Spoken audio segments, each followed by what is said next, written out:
એઠું જૂઠું શબ્દ પ્રયોગ છે એ આચાર શુદ્ધિ અશુદ્ધિ તરફ ધ્યાન ખેંચવાનો પ્રયાસ વારંવાર થતો જોવા મળે છે. આ બે શબ્દો એટલે કે એઠું ને જૂઠું બંને અલગ અલગ અર્થવાચી છે. એક કે જેમ પાણી બાણી ચા બા કહેતા હોય છે તેમ એક પ્રયોગવાચી છે બંને, અથવા બંને બીજાના પર્યાયવાચી છે. એઠું અને જૂઠું એક પહેલો પ્રશ્ન છે.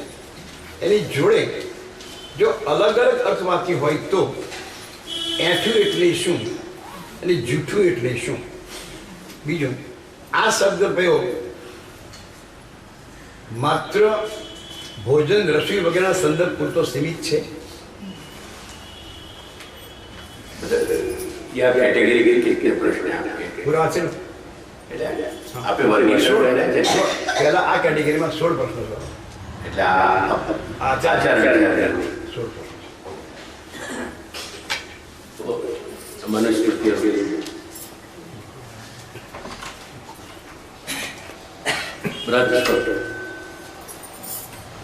देखो, एक बात आप पहले स्पष्ट करो बैकग्राउंड की. अपने यहाँ की जो आचार व्यवस्था है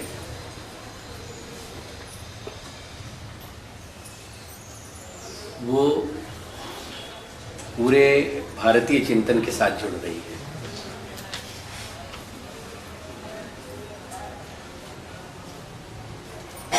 जैसे अपने भारतीय समाज के वेद शास्त्र में जो व्यवस्था बताई गई, जैसे चातुर्वर्ण्यम मया सृष्टम, तो आश्रम वर्ण आश्रम ये सारी व्यवस्थाएं, ये सब कड़ी एक साथ जुड़ रही हैं. इनको अपन अलग अलग नहीं कर सके.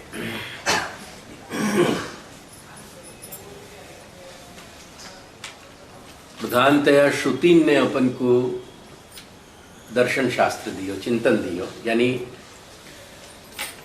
वेद में वेद के जो वचन हैं जिनको अपन सामान्यतः श्रुति कहें, तो श्रुति वचनन ने अपन को कर्म और ज्ञान दोनों दिए, और उनके आधार पे जितनों भी स्मृति वचनन को समूह है पूरा,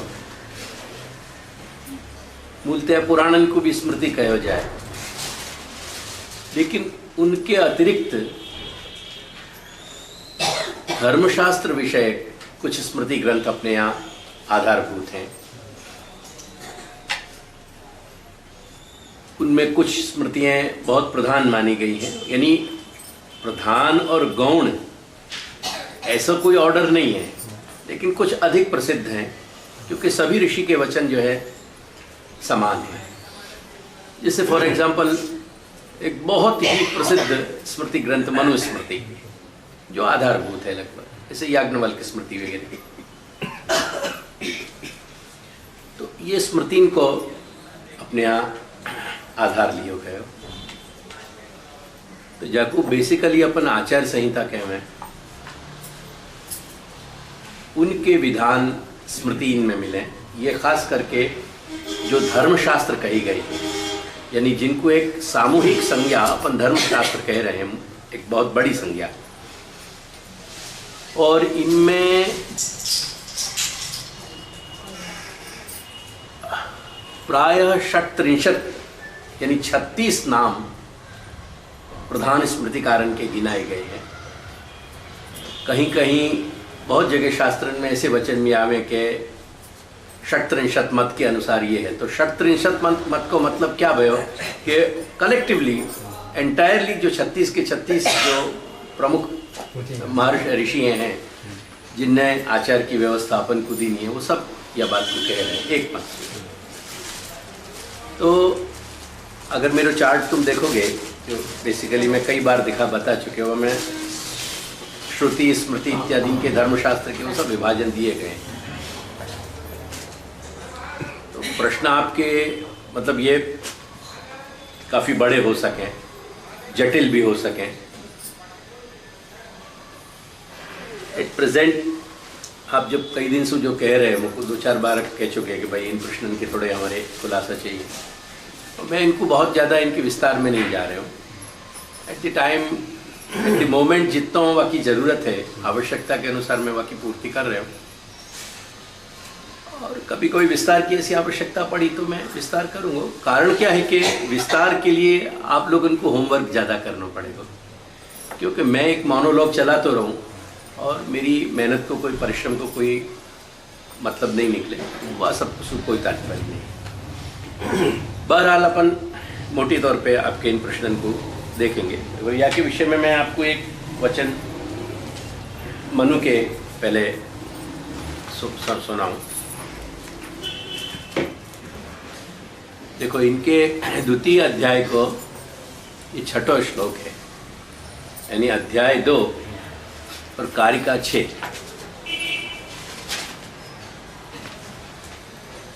या को प्रारंभ का जो श्लोक है द्वितीय अध्याय को, पहले वो बताऊं। विद्वद्भिः सेवितः सद्भिः नित्यम अद्वेष रागिभिः। ये नित्य शब्द जो है वो सद्भि के साथ भी जुड़ेगा और अद्वेष रागी भी दोनों के साथ जुड़ेगा। कह रहे हैं कि ऐसे विद्वान जो महापुरुष कोटि सत्कोटि के हैं और जिनके अंतःकरण में कहीं भी रागत द्वेष नहीं है, न तो कोई अटैचमेंट है और न कोई के प्रति ईर्षा है, क्योंकि जाके प्रति अटैचमेंट है वहाँ के प्रति सॉफ्टनेस तो काम होएगा, जासु रागत यानी द्वेष है वहाँ के प्रति प्रतिरोध में रोष तो काम होएगा। इन सब से ऊपर होके हृदयेन अभ्यनुज्ञातः यो धर्मः तम निबोधत। उनने जो धर्म के स्वरूप को साक्षात्कार किया वो मैं तुमको बता रहा हूँ, ठीक है। सो ओके, इन शॉर्ट वाको या के बाद ये सभी श्लोक समझने जैसे हैं, लेकिन अपन अपने मूल पे आ जाएं ताकि वाको बहुत ज़्यादा ये प्रसिद्ध या को इनकी धर्म की जो परिभाषा है। देखो, वेदो अखिलो धर्म मूलम। अपने यहाँ के धर्म को मूल क्या है? वेद। वेदो खिलो धर्म मूल अखिल, यानी वेदो खिलो धर्म मूलम स्मृतिशीले च तद्विदाम। और तद्विदाम, वेद के जो मर्मज्ञ हैं, जिनने वेद को मर्म जाने है, तात्पर्य जाने है, हार्द जाने है, जिनने वेद को हृदय जाने हैं, उनके ऐसे महापुरुषन के स्मृति और शील, यानी उनको जो वेद के तात्पर्य को स्मरण करके उनने जो विधान किए हैं वो विधान स्मृति रूप, और शील यानी उनको चरित्र,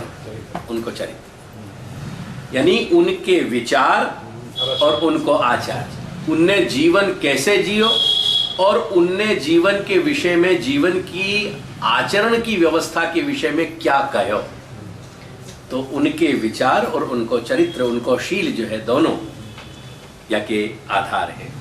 तो पहलो आधार वेद और दूसरो आधार स्मृति और शील।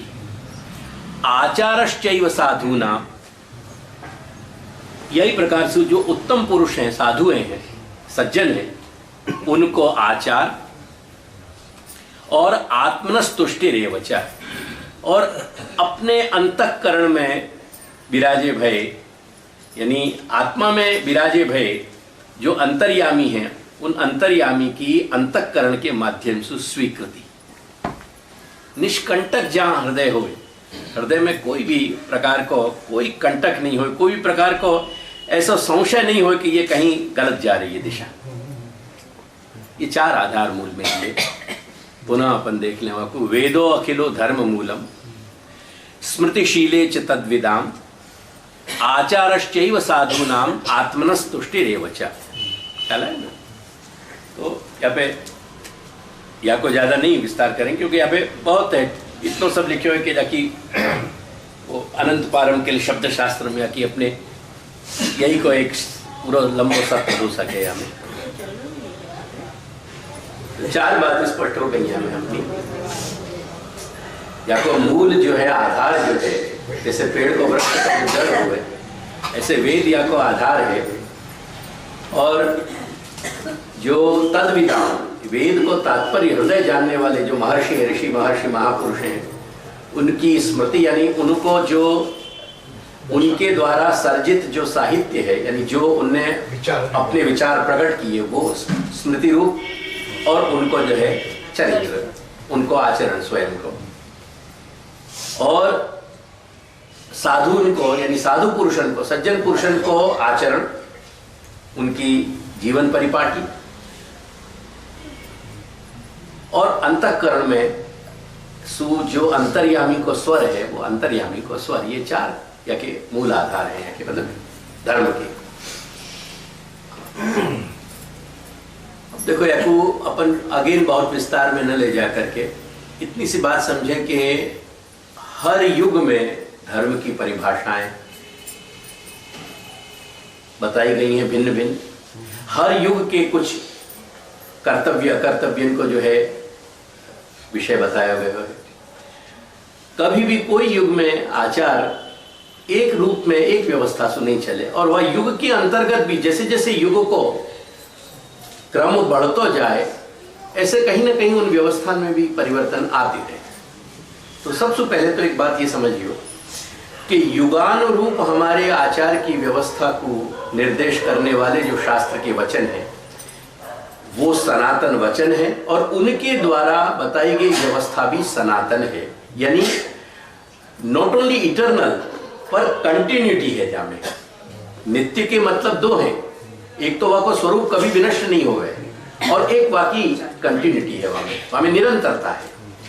तो प्रति युग के अनुसार ये व्यवस्थाएं, इनमें हर युग के जो वह युग को मनुष्य है, वह मनुष्य की जो अंतर्हित क्षमताएं हैं, उनके अनुसार वह की जैसी कैपेबिलिटी है, कैपेसिटी है, वह को जो भी वह के अंदर जा तरह की ऊर्जा है, क्षमता है, वह के अनुसार वह की सब व्यवस्थाएं बताई गई हैं अपने शास्त्र में।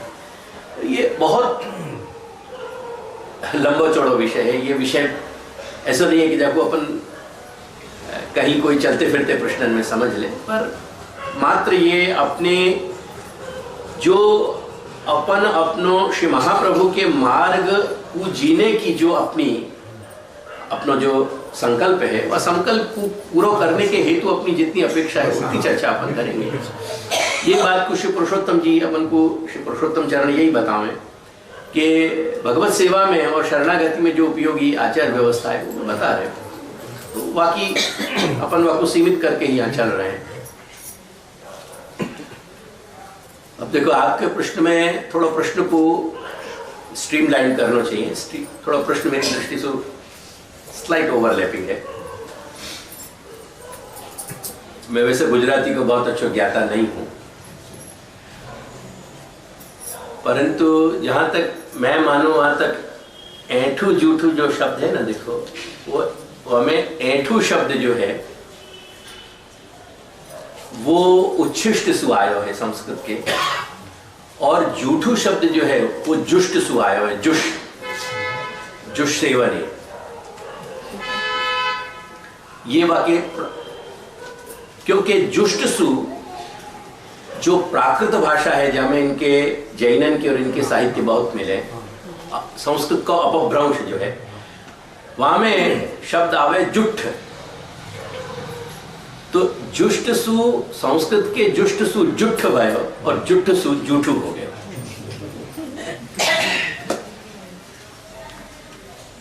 और ऐठो शब्द को जो या जूठे शब्द के साथ जुड़ रहे है, वो असल में मलिनता या अपवित्रता के अर्थ में है। यानी ये मुहावरा तो है, जैसे अपन जलपान इत्यादि जैसे कहें, तो वातरे को एक बोलचाल को एक अपने यहाँ को मुहावरा है, लेकिन तो भी ये मीनिंगफुल वर्ड्स हैं मेरी दृष्टि से। तो ऐठू शब्द जो है वो ओवरऑल मलिनता के लिए है, अपवित्रता के लिए प्रधानतया, और जूठू शब्द जो है वो उच्छिष्ट के लिए है। उच्छिष्ट शब्द जो है ना, वो दो शब्दों से बने हुए हैं। उत में उपसर्ग है और शिश धातु है, उच्छिष्ट, वो श को च छ बन करके और वो शब्द मिलके उच्छिष्ट हो गया। उत यानी बाद में जो अवशिष्ट रहे वह को नाम उच्छिष्ट। ख्याल है? तो बेसिकली या को एक और कॉन्सेप्ट समझो या के साथ, अपने यहाँ धर्मशास्त्र की व्यवस्था में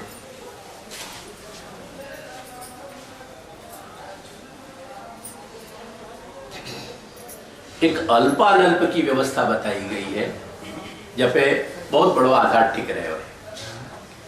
शब्द है अल्पानल्प, यानी अल्प अनल्प, ऐसे यानी बहुत कम मात्रा और अति विपुल मात्रा, प्रचुर मात्रा में हो, विशाल मात्रा। जैसे फॉर एग्जाम्पल अपन कहें कि एक ग्लास पानी है,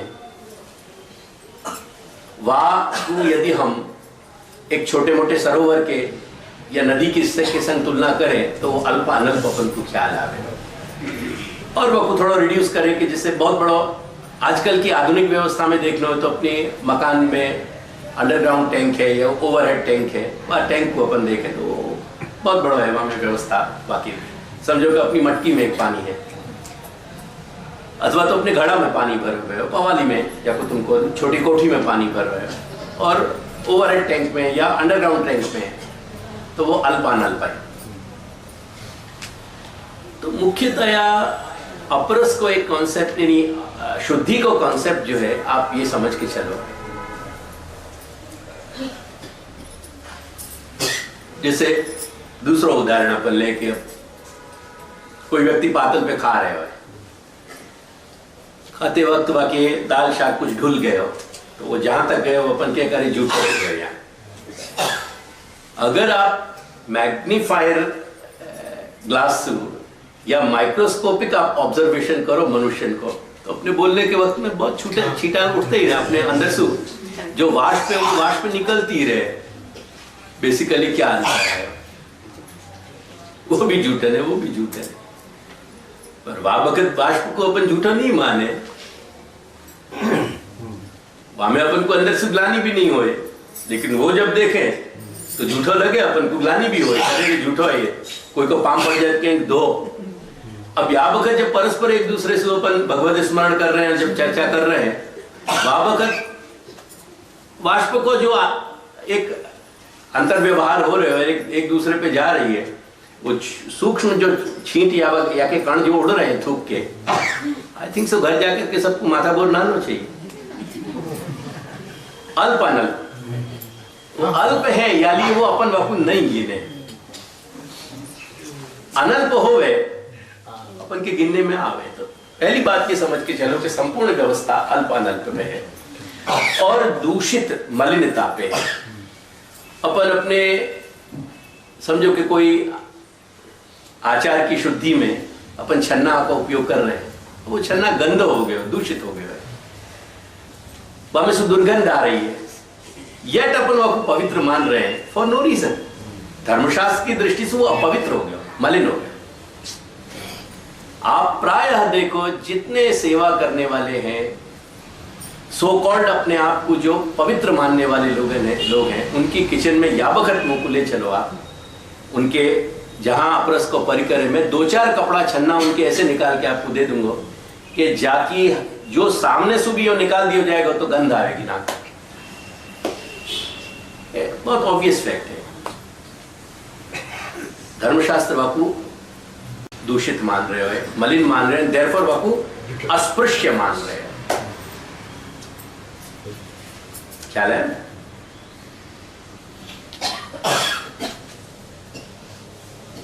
या कोई दूसरा एक शब्द अपने यहाँ प्रयोग में होवे,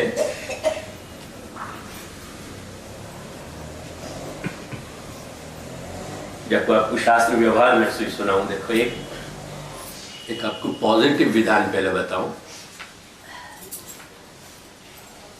negation with in the affirmation, affirmation with in the negation नहीं, पर negation with in the affirmation बताऊं। देखो यह बात कुछ पुरुषोत्तम चरण ने भी यही कही कि नत्वा श्री वल्लभाचार्यान हरि सेवकोपकारिका, हरि सेवोपकारिका, भगवान हरि की सेवा में जो हमारा उपकार करने वाली है, ऐसी बाह्य अथ आभ्यंतरी द्रव्य शुद्धि ही, वो द्रव्य शुद्धि यानी पदार्थ शुद्धि मात्र लेकर के, देह सु लेकर के सब कुछ यहां अत्र विचार्यते। तो श्री पुरुषोत्तम चरण ने भी वो बहुत सी मिस कर दी। मैं उतनी की चर्चा यहाँ कर रहा हूँ जितना उसको सेवक करने की है। यानी एक वैष्णव के जीवन में उपयोगी जो आचार व्यवस्था है वो यहाँ बता रहे। तो वहाँ के संबंध में मैं आपको एक पोर्शन सुनाऊं छोटा सा। अतः स्पर्शे दोषा भाव विचार, स्पर्श होने में, छू जाने में या छू लेने में कहां दोष को अभाव है, ख्याल है ना। तो अभाव दोष को जो है वो एफर्मेशन है और दोष नेगेशन है। तो विद इन एफर्मेशन एक नेगेशन को आप सुनो, दोषा भाव विचार, ख्याल है। एक दूसरा शब्द है यहां अपने यहां स्पृष्ट्वा स्पृष्टि, स्पृष्ट्वा और स्पृष्टि मिले हुए शब्द हैं।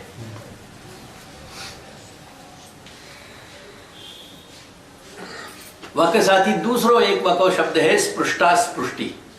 एक जगह टॉ में वो मिल रहे हो, स्पृष्ट्वा स्पृष्टि, और दूसरा है स्पृष्टा स्पृष्टि।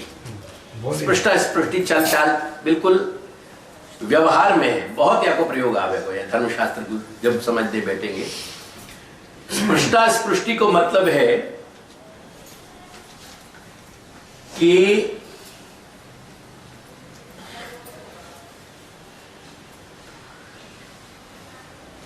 कोई चीज को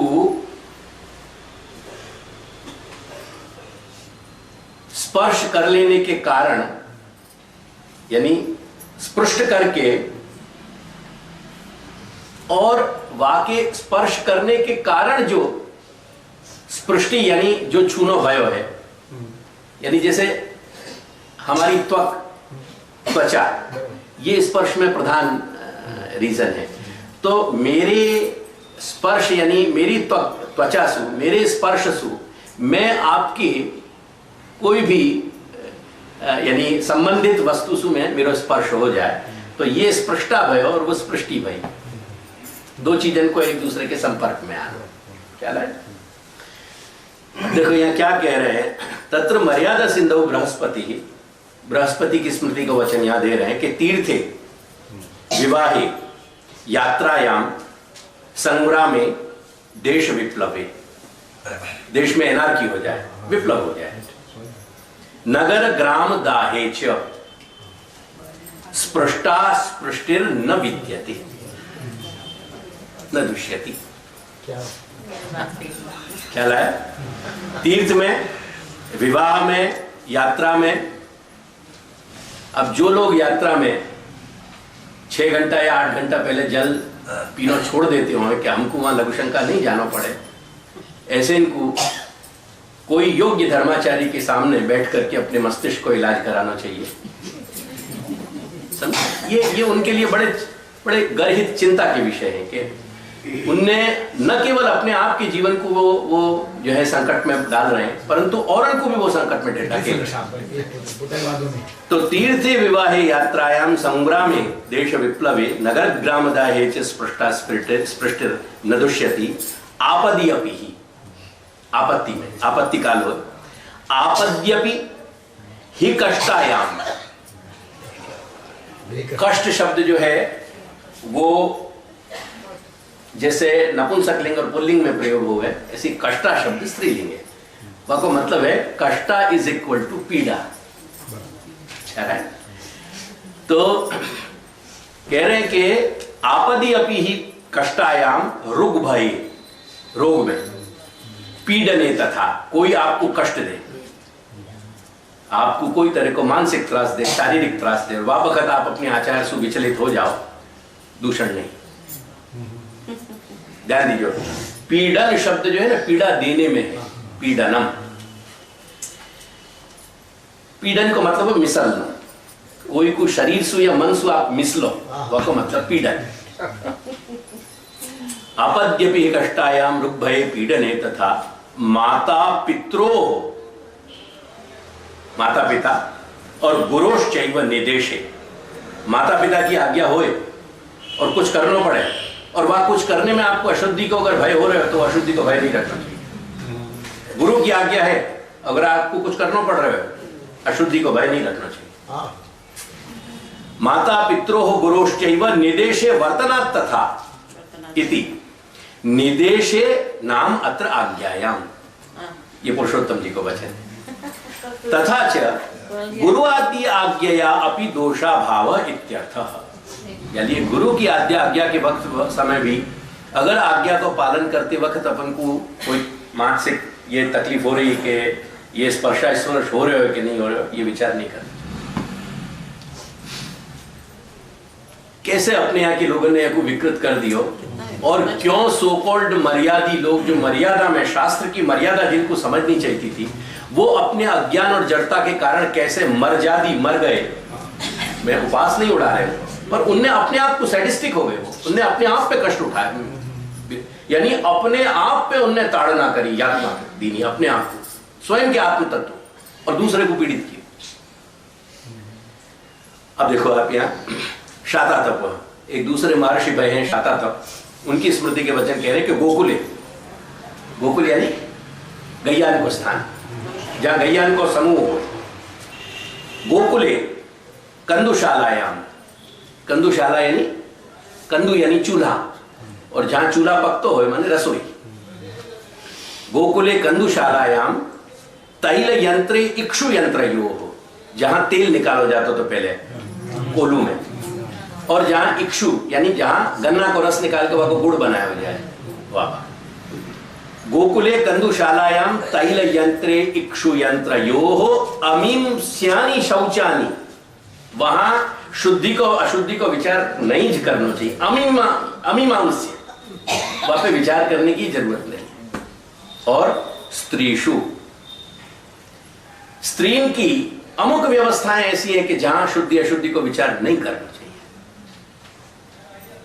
अगर कोई कारण है और कोई कारण से वो माथे से स्नान नहीं कर पा रही है तो उनको वहां सब छूट है शास्त्र की, वो जहां जहां क्लासिफाइड होगी मैं कहूंगा स्त्रीषु और राजकुलेषु च, और राजा के जो कुल हैं उनमें भी वहां शुद्धि अशुद्धि के बहुत प्रश्न खड़े नहीं।